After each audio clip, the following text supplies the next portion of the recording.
Welcome back to the FDIC Money Smart course, Money Matters. I'm John Hurley, the Financial Literacy Consultant for the Apache Junction Public Library. We'll discuss the third step in creating a spending plan in this segment, and that's to develop a monthly income and expense worksheet. You should prepare this worksheet on a monthly basis, and it'll help you determine things like how much money you have that's coming in, that's your income, and how much money you have that's going out, those are your expenses. It'll also help you figure out if you have enough income in a particular month to pay your bills and expenses for that month.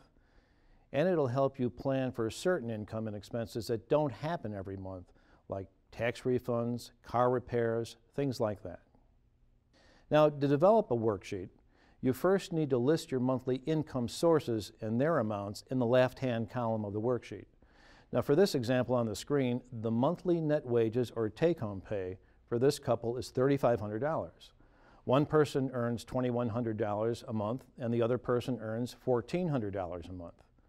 But for your personal situation, make sure that you consider all of your income sources, and if they're going to be ongoing or stop at some point in time in the near future. For example, if you get unemployment benefits now, you should keep in mind when you'll stop getting them. And remember to include income like tax refunds, bonus checks, and other income that you might get quarterly, annually, or at any other non-monthly interval. Now, next list the monthly expenses on the right-hand column. In this example, the couple pays $1,000 a month for rent, which includes all utilities except for telephone. They separately pay telephone of $40 a month. Also, the couple pays $400 a month for child care, and their monthly credit card and loan payments are $140 a month. And with regard to loans, whenever possible, try to pay more than the required minimum amount that's due on loans so that you can pay them off sooner and save a lot of money on interest charges.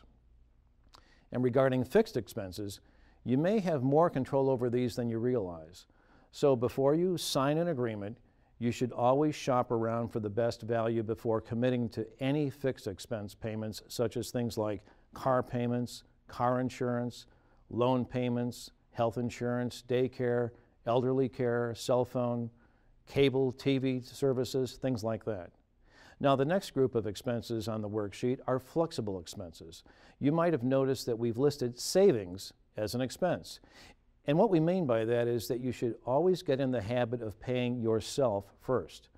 And what we mean is to set aside a certain amount of money each month for yourself before you continue paying your bills. Now, the couple in this example saves $75 a month. You should have a savings goal that's appropriate for you and save towards it. Now, after keeping a spending diary for several months, the couple found that they spend $400 a month on food, $200 a month on transportation costs and gasoline, and $150 a month for personal expenses. And you can see that we didn't fill in each space of the worksheet. However, you can use a worksheet at home. Always include all of your expenses. And remember to plan and save for expenses that you only have once, twice, or 3 times a year, such as car insurance or property taxes. Now, we'll add up the expense column here. Their total fixed and flexible expenses come to $2,405. Now compare their total income for that month to their total expenses for that month. And you can see that they still have left over about $1,095 for the month. Well, that's great.